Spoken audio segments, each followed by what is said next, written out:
Mga pagbasa ng mga salita ng makapangyarihang Diyos. Ukol sa paghahangad sa katotohanan. Paano sikaping matamo ang katotohanan? 19. Karaniwan ba ninyong iniuugnay ang mga himnong pinapakinggan ninyo sa inyong sariling mga kalagayan at karanasan? Pinakikinggan at pinagninilayan mo bang mabuti ang ilang salita at paksa na may kaugnayan sa iyong mga karanasan at pagkaunawa o sa kaya mong makamit? Minsan, kapag may ilan akong pinagdaraanan, iniuugnay ko ang mga himnong naririnig ko sa sarili kong sitwasyon, samantalang sa iba namang pagkakataon, nakikinig lang ako ng wala sa loob ko. Madalas, nakikinig ka lang ng wala sa loob mo, hindi ba? Kung 75% ng oras ay nakikinig lang kayo sa mga himno ng wala sa loob ninyo, mayroon bang anumang kabuluhan ang pakikinig na iyon? Ano ang layo ng pakikinig sa mga himno? Kahit papaano man lang, pinakakalma nito ang mga tao. Inilalayo ang kanilang puso mula sa iba't ibang komplikadong usapin at kaisipan at pinatatahimik sila sa harap ng Diyos. Inihaharap sila sa mga salita ng Diyos para makinig ng mabuti at magnilay sa bawat pangungusap at talata. Masyado ba kayong abala ngayon sa mga gampanin na wala na kayong oras na makinig at wala ng enerhiya na magnilay? O sadya bang hindi ninyo lang alam kung paano magdasal magbasa ng mga salita ng Diyos, magnilay sa katotohanan at magpatahimik sa inyong sarili sa harap ng Diyos? Nagpapakaabala lang kayo na gawin ang inyong tungkulin araw-araw. Bagamat maaaring mahirap at nakakapagod ito, naniniwala kayo na ang bawat araw ay masagana at hindi ninyo nadaramang hungkag kayo o hirap ang inyong espiritu. Pakiramdam ninyo ay hindi nasasayang ang araw. May halaga ito. Ang mamuhay araw-araw ng walang layon ay tinatawag na pagraraos lang ng mga bagay-bagay. Tama ba? Sabihin ninyo sa akin kung magpapatuloy ito sa loob ng 3, 5, 8 o 10 pang taon, magkakaroon ba kayo ng anumang makabuluhang bagay na maipapakita? Kung hindi kayo makakaranas ng anumang mga espesyal na pangyayari o sitwasyon na isinaayos ng Diyos, kung walang personal na patnubay at pamumuno mula sa itaas para magbigay sa inyo ng mga pagtitipon at pagbabahaginan, at para suriin ang diwa ng iba't ibang tao, pangyayari at bagay nang inaakay at tinuturuan kayo. Kung gayon, sa totoo lang ay kadalasang inaaksaya ninyo ang bawat araw. Mabagal ang inyong pag-usad at halos wala kayong nakakamit sa inyong buhay pagpasok. Kaya sa tuwing may nangyayari, hindi humuhusay ang inyong abilidad na makakilatis. Hindi umuusad ang inyong karanasan at pagkaunawa sa katotohanan. At nabibigo rin kayong makaranas at makausad sa inyong pananalig at pagpapasakop sa Diyos. Kapag naharap kayong muli sa isang bagay, hindi pa rin ninyo alam kung paano ito pangasiwaan ayon sa mga katotohanang prinsipyo. Sa proseso ng paggawa ng inyong tungkulin at pagdanas ninyo ng iba't ibang bagay, hindi pa rin ninyo kayang aktibong hanapin ang mga prinsipyo at magsagawa ayon sa mga katotohanang prinsipyo. Ito ay pagsasayang ng oras. Ano ang mga panghuling kahihinatnan ng pagsasayang ng oras? Nasasayang ang iyong oras at lakas, at ang iyong masusing pagsusumikap ay nawawalan ng saysay. Ang landas na iyong tinahak sa lahat ng taong ito ay inilalarawan bilang ang landas ni Pablo. Kung maraming taon ka nang naging isang lider o manggagawa, ngunit mababaw ang iyong buhay pagpasok. Mababa ang iyong tayog at hindi mo nauunawaan ang anumang katotohanang prinsipyo. Hindi ka angkop sa posisyon at hindi mo kayang tumapos ng isang gampanin ng ikaw lang. Ang mga lider at manggagawa ay hindi angkop sa kanilang mga posisyon at hindi makapamuhay ng buhay iglesia ang mga ordinaryong kapatid ng sila lang. Hindi sila makakain at makainom ng mga salita ng Diyos ng sila lang. Hindi nila alam kung paano danasin ang gawain ng Diyos at wala silang buhay pagpasok. Kung walang mga ngasiwa o gagabay sa kanila, maaari silang maligaw. Kung ang mga lider at manggagawa ay hindi pinangangasiwaan o pinapatnubayan sa kanilang gawain, maaari silang lumihis, magtatag ng isang nagsasariling kaharian, malihis ng mga antikristo at sumunod pa nga sa mga antikristo nang hindi ito namamalayan. Iniisip pa rin na iginugugol nila ang kanilang sarili para sa Diyos. Hindi ba't kahabag-habag ito? Ang kasalukuyan ninyong sitwasyon ay ganito mismo. Parehong hindi mabuti at kahabag-habag. Kapag nahaharap kayo sa mga sitwasyon, wala kayong magawa at walang mapuntahan. Pagdating sa mga aktwal na problema at aktwal na nilalaman ng gawain, hindi ninyo alam kung paano kumilos o kung ano ang gagawin. Magulo ang lahat at wala kayong ideya kung paano ito aayusin. Talagang masaya kayo sa pagiging abala araw-araw. Hapong-hapo ang katawan ninyo at nakararamdam kayo ng matinding tensyon sa inyong isipan, ngunit hindi gaanong maganda ang mga resulta ng inyong gawain.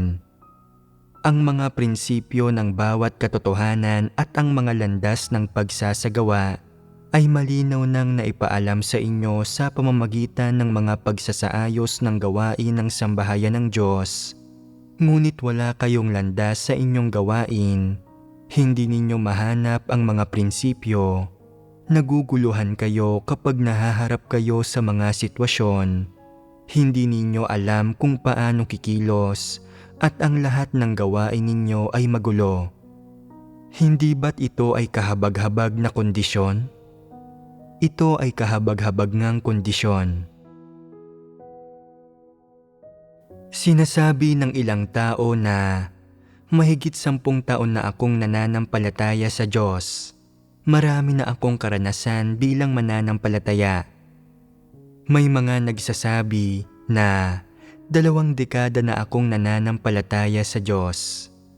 Sinasabi naman ng iba na ano ba ang 2 dekada ng pananampalataya? Mahigit 3 dekada na akong nananampalataya sa Diyos. Matagal-tagal na kayong nananampalataya sa Diyos at ang ilan pa nga sa inyo ay nakapaglingkod na bilang lider o manggagawa sa loob ng maraming taon at marami ng karanasan. Ngunit kumusta ang inyong buhay pagpasok? Gaano kahusay kayong makaunawa sa mga katotohanang prinsipyo? Nakapaglingkod kayo bilang lider o manggagawa sa loob ng maraming taon at nakapagkamit kayo ng karanasan sa inyong gawain. Ngunit kapag naharap kayo sa iba't ibang gampanin, tao at bagay, ibabatay mo ba ang iyong pagsasagawa sa mga katotohanang prinsipyo? Itataguyod mo ba ang pangalan ng Diyos? Poprotektahan mo ba ang mga interes ng sambahayan ng Diyos? Pangangalagaan mo ba ang gawain ng Diyos? Makakapanindigan ka ba sa iyong patotoo? Kapag nahaharap ka sa mga panggagambala at panggugulo ng mga antikristo at masasamang tao sa gawain ng iglesia, magkakaroon ka ba ng kumpiyansa at lakas para labanan sila? Mapoprotektahan mo ba ang mga hinirang ng Diyos at maitataguyod mo ba ang gawain ng sambahayan ng Diyos? Ipagtatanggol mo ba ang mga interes ng sambahayan ng Diyos at ang kanyang pangalan mula sa pagkapahiya? Magagawa mo ba ito?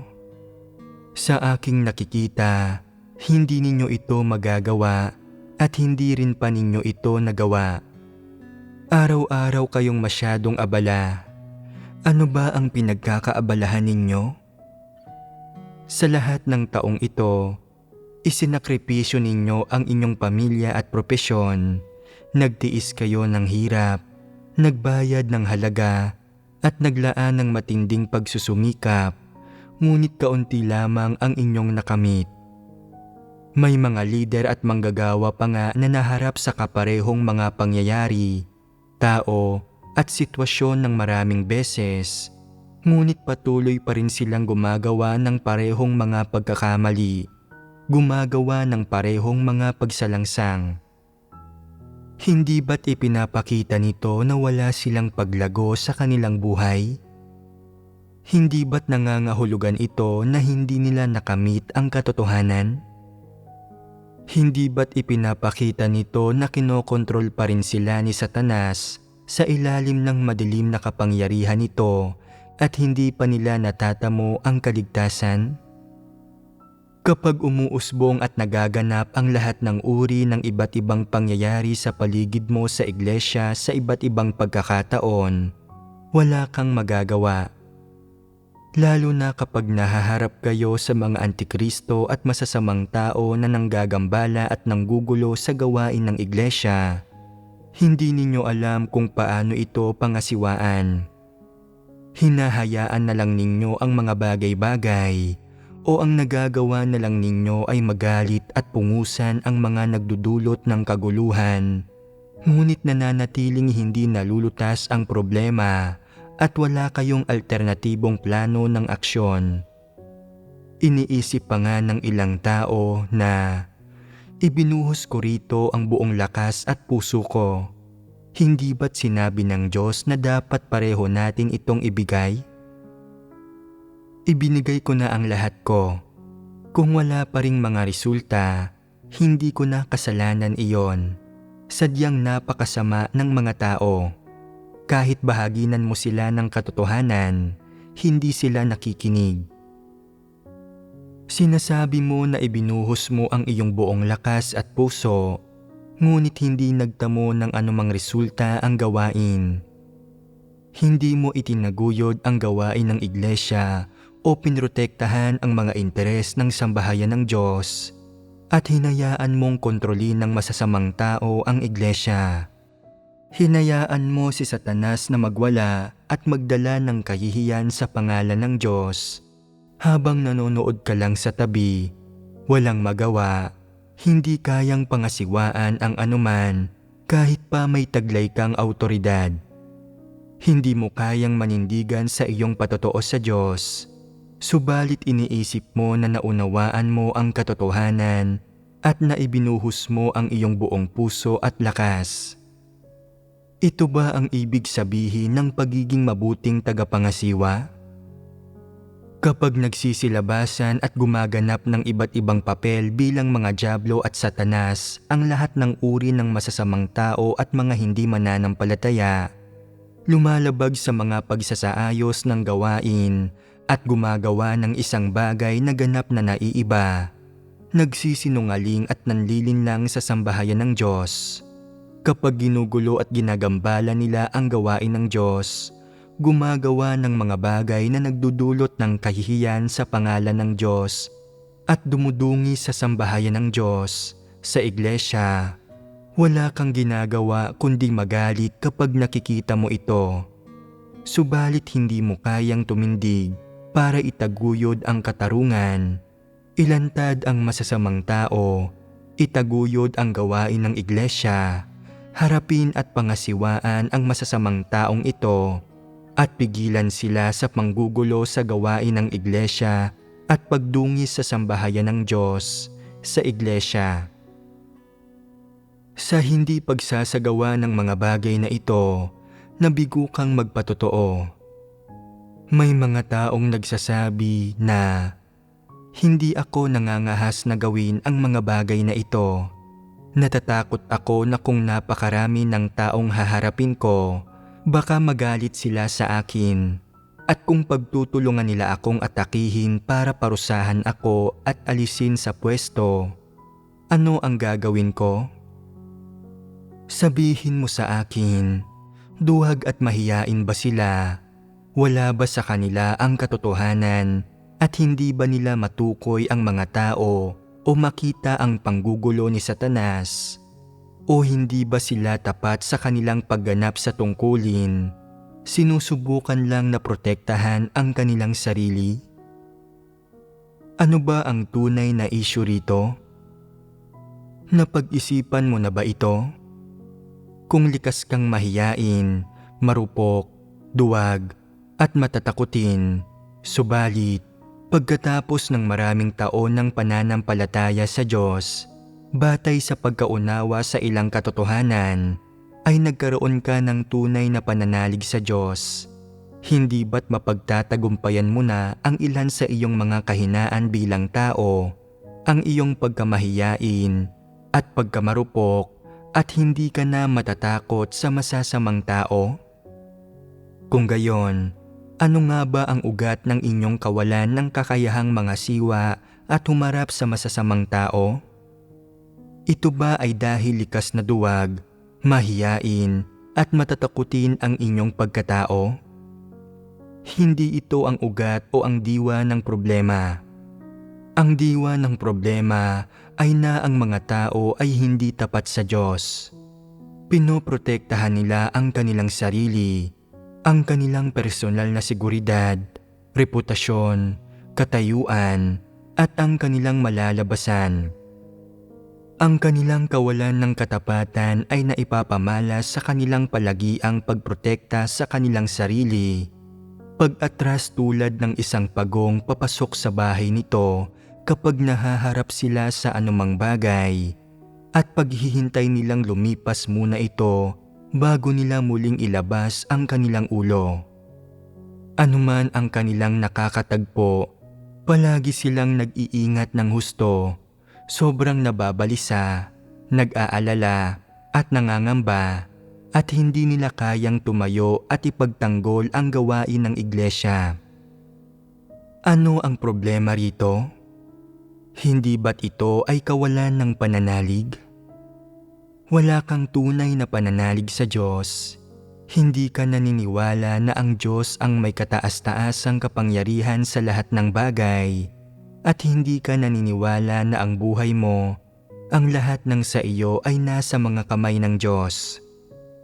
Hindi ka naniniwala sa sinasabi ng Diyos na kung walang pahintulot ng Diyos, hindi mangangaha si Satanas na galawin ni isang buhok sa iyong katawan. Umaasa ka sa sarili mong mga mata at hinuhusgahan mo ang mga katunayan. Hinuhusgahan mo ang mga bagay-bagay batay sa sarili mong mga pagtataya. Palaging pinoprotektahan ang iyong sarili.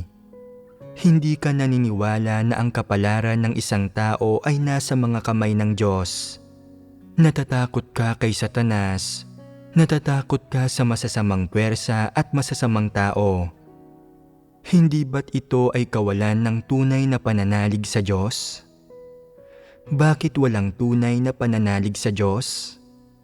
Ito ba ay dahil masyadong mababaw ang mga karanasan ng mga tao at hindi nila maunawa ang mabuti ang mga bagay na ito? O ito ba ay dahil sa napakakaunti ng kanilang pagkaunawa sa katotohanan? Ano ang dahilan? May kinalaman ba ito sa mga tiwaling disposisyon ng mga tao? Ito ba ay dahil masyadong tuso ang mga tao? Gaano man karami ang nararanasan nila, gaano man karaming katunayan ang inilalatag sa harap nila, hindi sila naniniwala na ito ay gawain ng Diyos o na ang kapalaran ng isang tao ay nasa mga kamay ng Diyos. Isang aspekto ito. Ang isa pang malubhang issue ay ang sobrang pag-aalala ng mga tao sa kanilang sarili. Hindi sila handang magbayad ng anumang halaga o magsakripisyo para sa Diyos, para sa kanyang gawain, para sa mga interes ng sambahayan ng Diyos, para sa kanyang pangalan o para sa kanyang kaluwalhatian.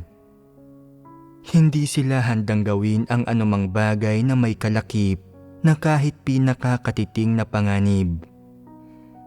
Masyadong nag-aalala ang mga tao sa kanilang sarili dahil sa kanilang takot na mamatay, na mapahiya, na mabitag ng masasamang tao at na masadlak sa anumang uri ng suliranin. Ginagawa ng mga tao ang lahat para mapangalagaan ang kanilang sariling laman. Sinisikap na hindi sila mapasok sa anumang delikadong sitwasyon. Sa isang aspekto, ipinapakita ng ganitong pag-uugali na masyadong tuso ang lahat ng tao, habang sa isa pang aspekto, ibinubunyag nito ang kanilang pangangalaga sa sarili at kasakiman. Hindi ka handang ialay ang iyong sarili sa Diyos, at kapag sinasabi mo na handa kang igugol ang iyong sarili para sa Diyos, ito ay hangarin lamang. Pagdating sa tunay na pagsulong at pagpapatotoo sa Diyos, paglaban kay Satanas at pagharap sa panganib, kamatayan at iba't ibang suliranin at paghihirap, ayaw mo na. Gumuguho ang iyong munting hangarin at ginagawa mo ang lahat ng posibleng paraan para protektahan muna ang iyong sarili. At pagkatapos ay gumagawa ka ng mababaw na gawain na kinakailangan mong gawin, isang gawain na nakikita ng lahat. Ang isipan ng tao ay mas mabilis pa rin kaysa sa isang makina. Alam ng mga tao kung paano makiangkop. Alam nila kung aling mga kilos ang nakakatulong sa kanilang mga pansariling interes at kung alin ang hindi kapag nakakatagpo sila ng mga sitwasyon. At mabilis nilang nagagamit ang bawat pamamaraan na abot kamay nila. Bilang resulta, sa tuwing kinakaharap mo ang mga bagay-bagay, hindi nakakapanindigan ang iyong maliit na tiwala sa Diyos. Kumikilos ka ng tuso sa Diyos, gumagamit ka ng mga taktika laban sa Kanya, at nanlalansi ka, at ibinubunyag nito na wala kang tunay na pananalig sa Diyos. Iniisip mo na hindi mapagkakatiwalaan ang Diyos, na maaaring hindi ka niya kayang protektahan o masigurong ligtas ka, at na maaaring hayaan ka pa nga ng Diyos na mamatay. Pakiramdam mo ay hindi maaasahan ang Diyos, at na makakasiguro ka lang kung aasa ka sa iyong sarili. Ano ang nangyayari sa huli? Anumang mga sitwasyon o usapin ang kinakaharap mo, pinangangasiwaan mo ang mga ito gamit ang mga pamamaraan, taktika at estratehiyang ito at hindi ka nakakapanindigan sa iyong patotoo sa Diyos. Anuman ang mga sitwasyon, hindi mo magawang maging isang kwalipikadong leader o manggagawa, hindi ka makapagpakita ng mga katangian o kilos ng isang tagapangasiwa, at hindi ka makapagpakita ng ganap na katapatan, kaya't nawawalan ka ng patotoo. Gaano man karaming usapin ang kinakaharap mo, hindi mo magawang umasa sa iyong pananalig sa Diyos upang makapagpakita ka ng katapatan at pananagutan. Kaya't ang pinakaresulta, wala kang nakakamit. Sa bawat sitwasyon na pinamatnugutan ng Diyos para sa iyo, at kapag nakikipaglaban ka kay Satanas, palagi mong pinipiling umatras at tumakas. Hindi mo nagawang sundan ang landas na itinuro o isinaayos ng Diyos na danasin mo. Kaya, sa gitna ng labang ito, napapalagpas mo ang katotohanan, pagkaunawa at mga karanasang dapat sana ay nakamit mo. Sa bawat pagkakataong nalalagay ka sa mga sitwasyong pinamatnugutan ng Diyos, ganoon mo pa rin hinaharap ang mga ito at ganoon mo pa rin tinatapos ang lahat ng ito. Sa huli, pareho lang ang doktrina at mga aral na natututunan mo. Wala kang anumang tunay na pagkaunawa, ilang karanasan at aral lamang ang iyong napulot tulad ng Hindi ko na ito dapat gawin sa hinaharap. Kapag naharap ako sa mga ganitong sitwasyon, dapat akong mag-ingat. Dapat kong paalalahanan ang sarili ko tungkol dito. Dapat akong mag-ingat sa ganoong klase ng tao, iwasan ang ganitong klase, at maging mapagbantay sa ganoong tao. Iyon lang. Ano ba ang nakamit mo? Iyon ba ay kagalingan at kabatiran o karanasan at mga aral? Kung ang iyong nakakamit ay walang kinalaman sa katotohanan, wala kang nakamit. Wala ni isa man sa dapat mong nakamit. Kaya, sa mga sitwasyong pinamatnugutan ng Diyos, binigo mo siya. Hindi mo natamo ang nilayo niya para sa iyo, kaya tiyak na nabigo mo ang Diyos. Sa pagsubok o sitwasyong ito na pinamatnugutan ng Diyos, hindi mo natamo ang katotohanang nais niyang taglayin mo. Hindi lumago ang iyong may takot sa Diyos na puso. Nananatiling malabo ang mga katotohanang dapat mong maunawaan. Wala ka pa ring pagkaunawa sa mga aspektong kinakailangan mo ng pagkaunawa tungkol sa iyong sarili. Ang mga aral na dapat mo sanang napulot ay hindi pa natatamo, at ang mga katotohanang prinsipyo na dapat mong sundin ay lumayo sa iyo. Kasabay nito, hindi rin lumago ang iyong pananalig sa Diyos. Kagaya pa rin ito noong una kang magsimula. Naiipit ka sa parehong sitwasyon. Kung gayon, ano ang nadagdag? Marahil ngayon ay nauunawaan mo na ang ilang doktrina na hindi mo alam noon, o nakita mo na ang masamang bahagi ng isang partikular na uri ng tao na hindi mo naunawaan noon. Pero ang pinakamaliit na bahagi na may kaugnayan sa katotohanan ay hindi mo pa rin nakikita, naiintindihan, nakikilala at nararanasan. Habang nagpapatuloy ka sa iyong gawain o sa paggampan sa tungkulin, hindi mo pa rin nauunawaan o natututunan ang mga prinsipyong dapat mong sundin. Labis itong nakakadismaya sa Diyos. Sa pinakamababa, sa partikular na sitwasyong ito, hindi nadagdagan ang iyong katapatan sa Diyos o ang pananalig na dapat sana ay lumalago sa loob mo. Hindi mo natamo ang alinman sa dalawa na talagang kahabag-habag.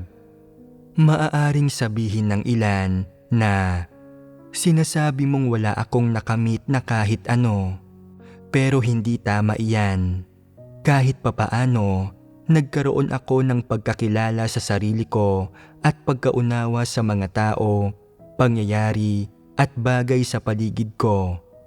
Mayroon na akong mas malinaw na pagkaunawa sa pagkatao at sa sarili ko. Maituturing bang tunay na pag-usad ang pagkaunawa sa mga bagay na ito? Kahit pa hindi ka nananampalataya sa Diyos, kapag umabot ka na sa edad na 40 o 50, medyo magiging pamilyar ka na sa mga ganitong bagay. Ang mga taong may maliit o katamtamang kakayahan ay kayang makamit ito. Kaya nilang maunawaan ang kanilang sarili, ang mabubuti at masasamang maidudulot, ang mga kalakasan at kahinaan ng kanilang pagkatao, pati na rin kung saan sila magaling at hindi. Kapag nasa edad 40 o 50 na sila, dapat ay mayroon na silang kaunting pagkaunawa sa pagkatao ng iba't ibang klase ng tao na madalas nilang nakakasalamuha. Dapat ay alam na nila kung anong klase ng mga tao ang angkop na makasalamuha at anong klase ang hindi, kung sino ang angkop na pakisamahan at sino ang hindi, kung kanino sila dapat dumistansya at kanino dapat makipaglapit. Kahit papaano ay naiintindihan na nila ang lahat ng ito. Kung ang isang tao ay magulo ang isip, napakahina ang kakayahan, hangal o may problema sa pag-iisip, wala siyang ganitong pagkaunawa.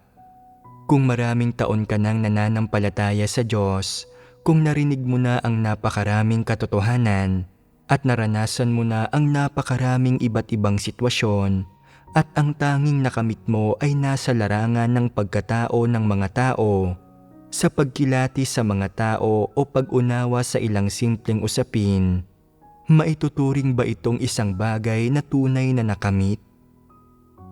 Kung gayon, ano nga ba ang maituturing na isang bagay na tunay na nakamit? Ito ay may kaugnayan sa iyong tayog.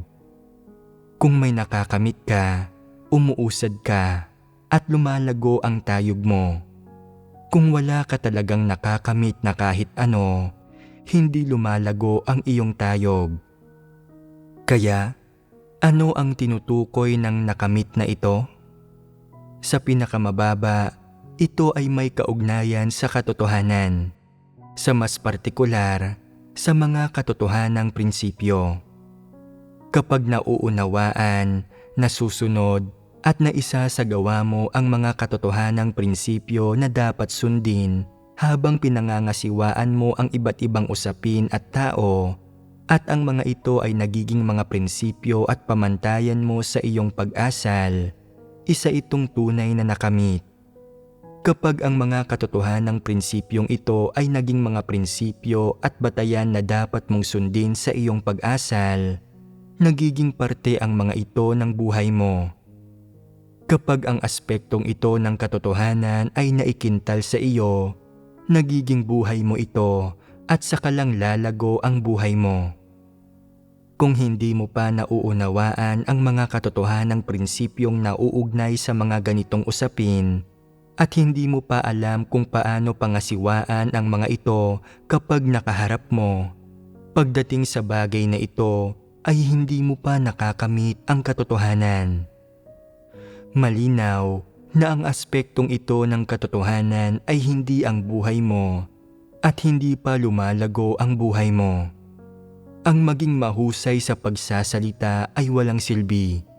Pawang doktrina lang naman ito. Masusukat mo ba ito?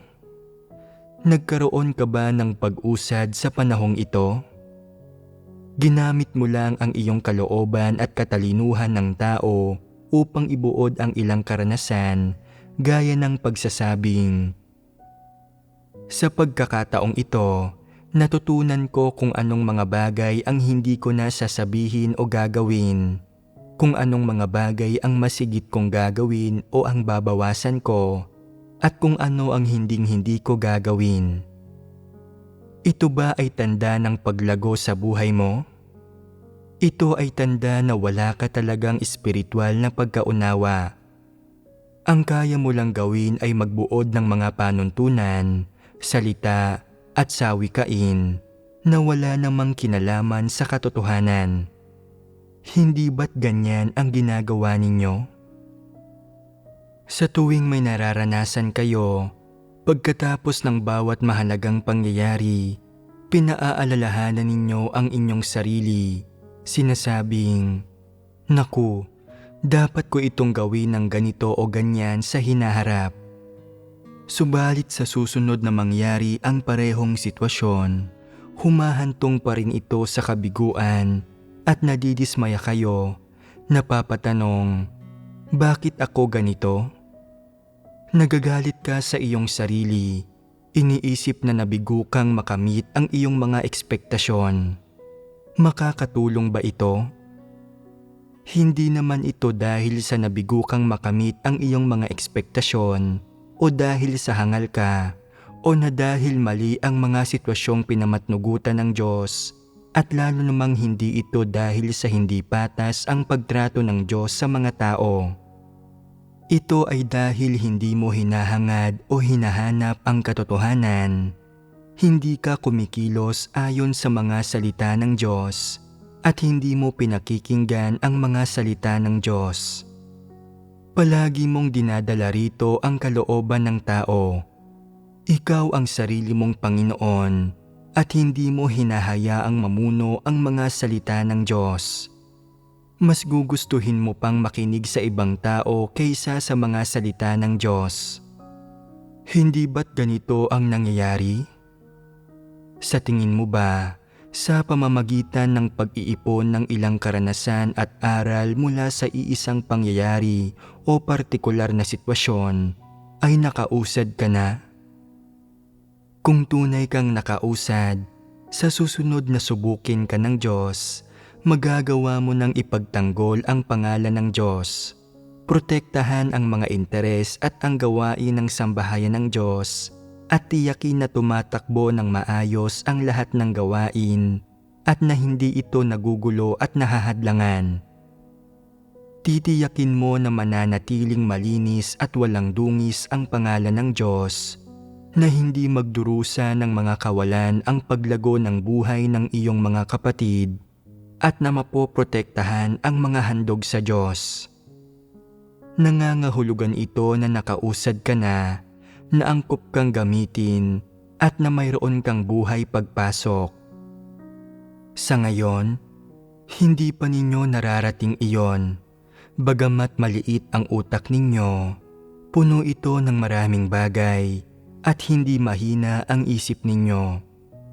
Bagamat maaaring mayroon kang sinseridad na gugulin ang iyong sarili para sa Diyos at hangarin na bitiwan at talikuran ang lahat para sa Kanya, kapag nahaharap ka sa mga issue, hindi mo magawang maghimagsik laban sa iyong iba't ibang pagnanais, layunin at plano.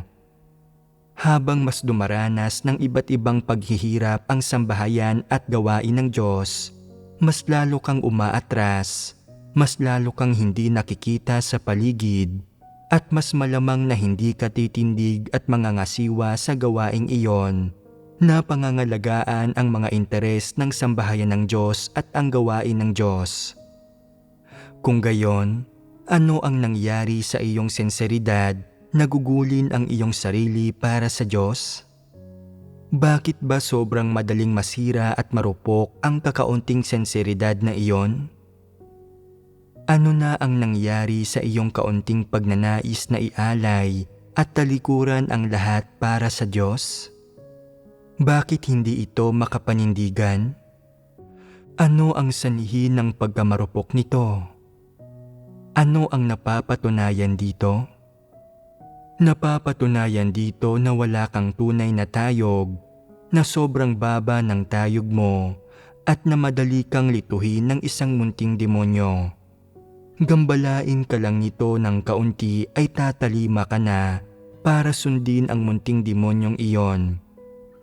Kahit pa mayroon kang kaunting tayog, ito ay limitado sa karanasan mo sa ilang mabababaw na bagay na walang kaugnayan sa sarili mong mga interes, at halos hindi mo pa rin maprotektahan ang mga interes ng sambahayan ng Diyos at magawa ang ilang maliliit na bagay na sa tingin mo ay kaya mong gawin o nasa saklaw ng iyong mga abilidad.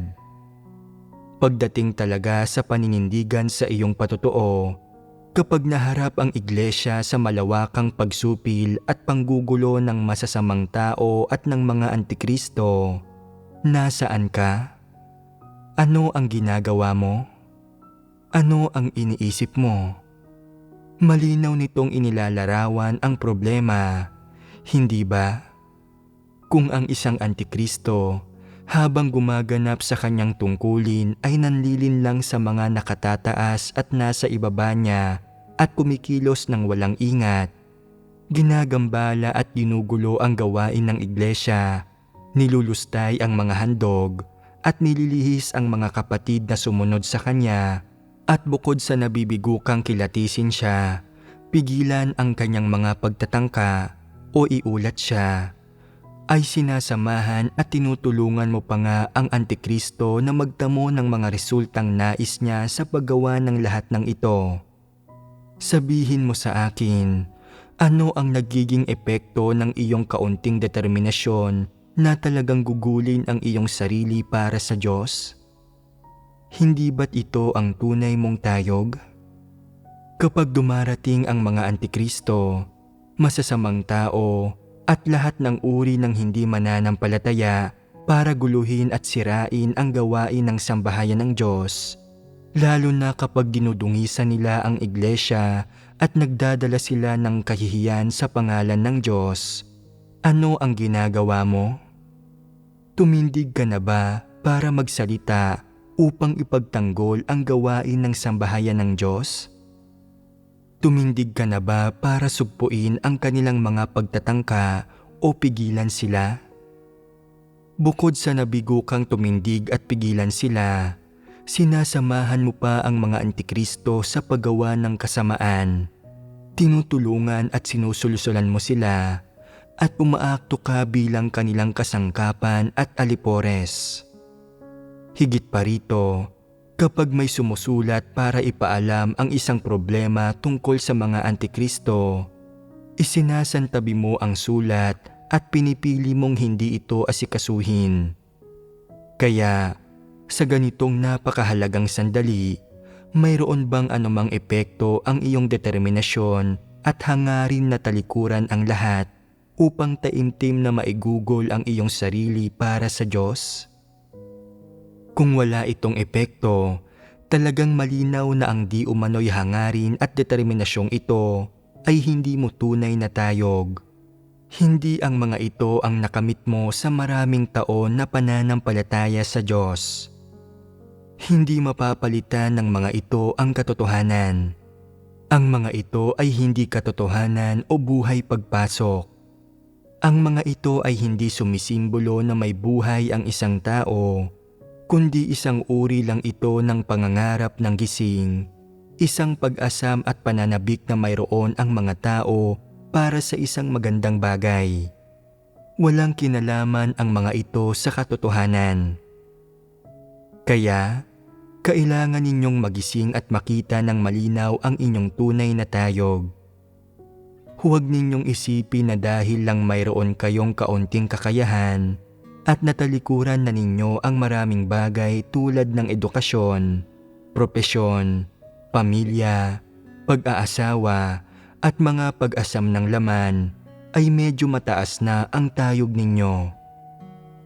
May ilang tao pa nga na naging leader o manggagawa mula nang maglatag sila ng pundasyon sa kanilang panimulang pananalig sa Diyos. Sa mga taon na lumipas, nakaipon sila ng ilang karanasan at aral at nakakapangaral sila ng ilang salita at doktrina. Dahil dito, pakiramdam nila ay mas mataas ang kanilang tayog kaysa sa iba, na mayroon silang buhay pagpasok at na sila ang mga sandigan at haligi sa sambahayan ng Diyos at ang mga pineperpekto ng Diyos. Mali ito. Huwag ninyong isipin na mabuti ang inyong sarili. Malayo pa kayo roon. Ni hindi nga ninyo makilatis ang mga antikristo. Wala kayong tunay na tayog. Bagamat maraming taon ka nang naglilingkod bilang leader o manggagawa, wala pa ring isang larangan kung saan maaari kang maging angkop, hindi ka gaanong nakakagawa ng tunay na gawain, at nag-aatubili ang iba na gamitin kayo. Hindi ka isang taong may mahusay na talento. Kung mayroon man sa inyo na nagpapahalaga sa pagsusumikap at pagtitiis ng hirap, sa pinakamainam, kayo ay masipag na manggagawa lamang. Hindi kayo angkop. Ang ilang tao ay nagiging leader o manggagawa dahil lamang sa sila ay masigasig, may pundasyon sa edukasyon at nagtataglay ng isang kakayahan. Bukod dito, hindi makahanap ang ibang iglesia ng taong nababagay na mga siwa, kaya't itinataas ang ranggo ng mga taong ito taliwas sa panuntunan at isinasailalim sila sa pagsasanay. Sa mga individual na ito, may ilan na unti-unti nang napalitan at naitiwalag habang inilalantad ang iba't ibang klase ng mga tao. Bagamat nananatili pa rin ang ilan na patuloy na sumusunod hanggang ngayon, hindi pa rin sila makakilatis ng anuman. Nagawa lamang nilang manatili dahil hindi sila nakagawa ng anumang kasamaan.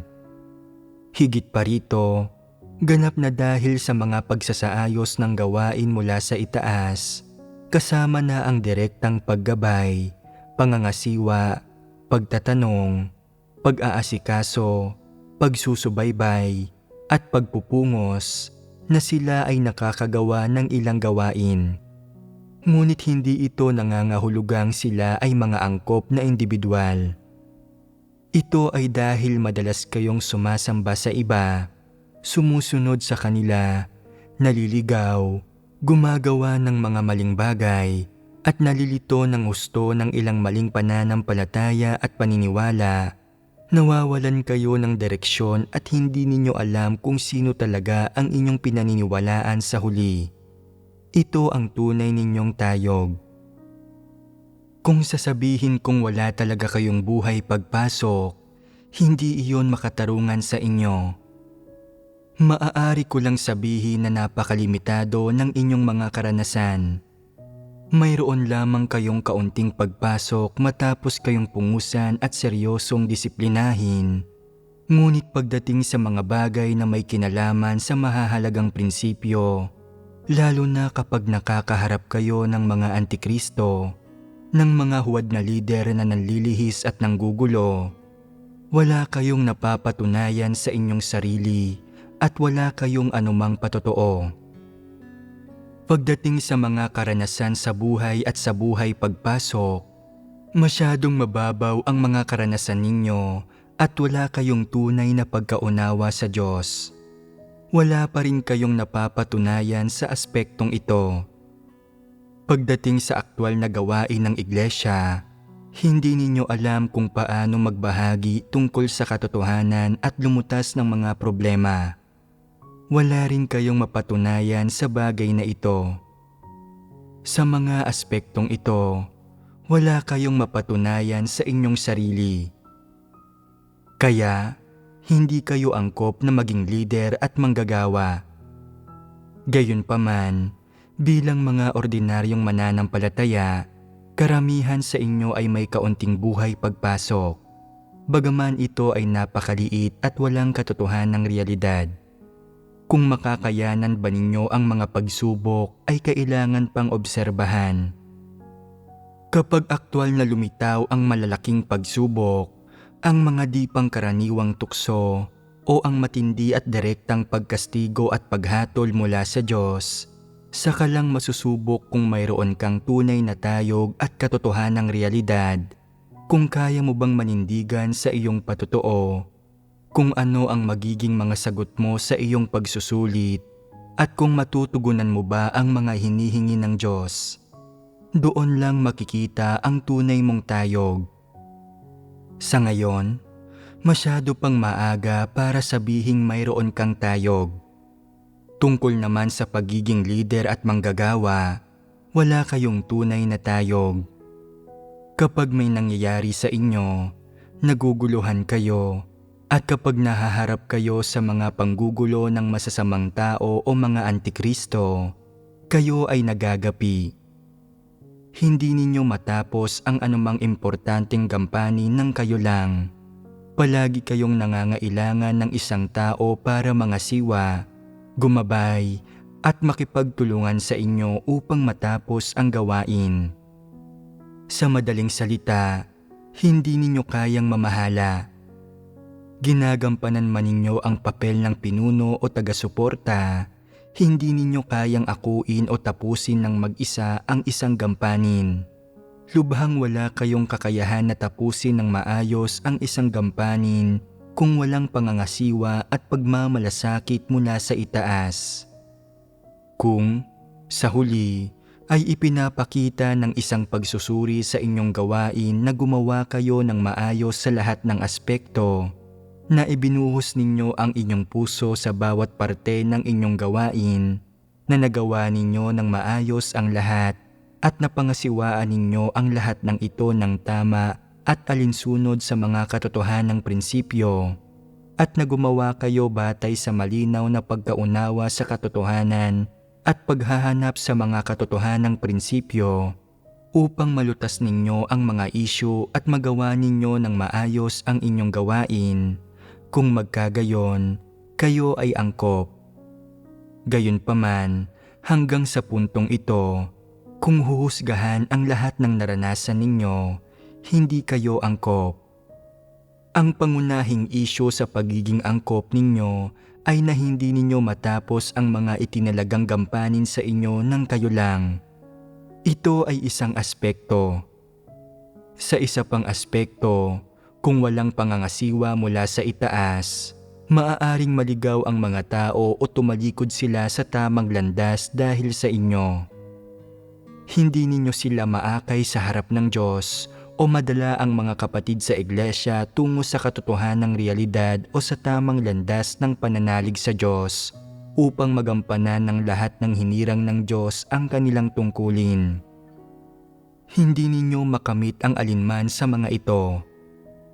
Kapag may panahon na walang pagtatanong mula sa itaas, palaging maraming paglihis at kapintasan sa loob ng saklaw ng gawaing responsibilidad ninyo, pati na rin iba't ibang uri at kalubhaan ng mga problema. At kung hindi itinutuwid, pinangangasiwaan o personal na inaasikaso ng itaas ang mga ito, hindi natin alam kung hanggang saan aabot o kung kailan titigil ang mga paglihis na ito. Ito ang tunay ninyong tayog. Kaya nga sinasabi ko na hindi talaga kayo angkop. Gusto ba ninyong marinig ito? Hindi ba kayo nakakaramdam ng pagkanegatibo matapos ninyong marinig ito? Medyo hindi kami komportable tungkol dito sa puso namin, pero ang ibinabahagi ng Diyos ay isang ngang katunayan. Wala kaming kahit katiting na tayog o katotohanang realidad. Kapag lumitaw ang mga antikristo, hindi namin sila makikilatis. Kailangan kong ipaalam sa inyo ang mga bagay na ito. Kung hindi, palagi ninyong mararamdaman na kayo ay inagrabyado at inapi. Hindi ninyo nauunawaan ang katotohanan. Ang alam lang ninyo ay mangusap tungkol sa ilang salita at doktrina. Sa mga pagtitipon, kadalasan nga ay hindi na kayo naghahanda ng draft para magsalita ng doktrina at hindi na kayo kinakabahang magsalita, kaya inaakala ninyo na mayroon na kayong tayog. Kung mayroon kang tayog, bakit hindi ka angkop? Bakit hindi mo kayang magbahagi tungkol sa katotohanan at tumugon sa mga issue? Ang alam mo lang ay ang mangusap tungkol sa mga salita at doktrina para mapasang-ayon mo ang iyong mga kapatid. Hindi nito napapalugod ang Diyos at hindi ka nito ginagawang angkop. Ang abilidad mong mangusap tungkol sa mga salita at doktrinang ito ay hindi makakalutas ng anumang aktwal na problema. Nagsasaayos ang Diyos ng isang maliit na sitwasyon na naglalantad sa iyo at nagiging malinaw kung gaano kababa ang tayog mo na talagang hindi mo nauunawaan ang katotohanan at na hindi mo makilatis ang anumang bagay at inilalantad nito na ikaw ay dukha, kahabag-habag, bulag at mangmang. Hindi ba't ito ang nangyayari? Kung kaya ninyong tanggapin ang mga bagay na ito, mabuti. Kung hindi, huwag kayong magmadali at pag-isipan ninyo ito. Isaalang-alang ninyo ang sinasabi ko. May katuturan ba ito? Batay ba ito sa realidad? Totoo ba ito sa kaso ninyo? Kahit pa totoo ito sa kaso ninyo, huwag kayong maging negatibo. Hindi makakatulong ang pagiging negatibo sa paglutas ninyo sa anumang problema. Bilang isang mananampalataya sa Diyos, kung nais mong gampanan ang iyong tungkulin at maging isang leader o manggagawa, hindi ka maaaring sumuko kapag naharap ka sa mga dagok at kabiguan. Kailangan mong bumangong muli at magpatuloy sa pagsulong. Kailangan mong tumuon sa pagsangkap sa iyong sarili ng ilang aspekto ng katotohanan kung saan wala o kulang ka nito at kung saan mayroon kang malulubhang problema. Ang pagiging negatibo o hindi makakilos ay hindi makakatulong sa paglutas ng anumang bagay. Kapag nahaharap ka sa mga issue, itigil mo na ang pagbanggit ng mga salita at doktrina, pati na rin ng iba't ibang uri ng objetibong pangangatwiran. Hindi makakatulong ang mga ito. Kapag sinubok ka ng Diyos at sinabi mong, noong panahong iyon, hindi gaanong maganda ang kalusugan ko. Bata pa ako at hindi gaanong mapayapa ang kapaligiran ko. Makikinig ba ang Diyos dito? Itatanong niya, narinig mo ba ang katotohanan nang ibinahagi ito sa iyo? Kung sasabihin mong, oo, narinig ko, itatanong niya, nasa iyo ba ang ibinigay na mga pagsasaayos ng gawain? Pagkatapos, sasabihin mo na, oo, nasa akin ang mga iyon. At magpapatuloy siya. Kung gayon, bakit hindi mo sinunod ang mga iyon? Bakit lubha kang nabigo? Bakit hindi ka makapanindigan sa iyong patotoo? Walang katuturan ang anumang objektibong katwiran na bibigyang diin mo. Hindi interesado ang Diyos sa iyong mga dahilan o katwiran. Hindi siya tumitingin sa dami ng doktrinang kaya mong sabihin o kung gaano ka kagaling sa pagtatanggol sa iyong sarili. Ang nais ng Diyos ay ang tunay mong tayog at na lumago ang buhay mo. Kahit kailan, maging anumang antas ka man ng lider o gaano man kataas ang iyong katayuan, huwag mong kalimutan kung sino ka at kung ano ka sa harap ng Diyos. Gaano man karaming doktrina ang kaya mong sabihin, gaano ka man kahusay sa pagsasalita ng doktrina, anuman ang nagawa mo o anuman ang mga naiambag mo sa sambahayan ng Diyos, wala sa mga ito ang nagpapakita na mayroon kang tunay na tayog at hindi rin palatandaan ang mga ito ng pagkakaroon ng buhay. Kapag pumapasok ka sa katotohanang realidad, kapag nauunawaan mo ang mga katotohanang prinsipyo, kapag nakakapanindigan ka sa iyong patotoo, kapag nahaharap ka sa mga bagay-bagay, kapag nagagawa mong tapusin ang mga gampanin ng ikaw lang, at angkop kang gamitin, magkakaroon ka na ng tunay na tayog. Bueno, tapusin na natin dito ang talakayang ito.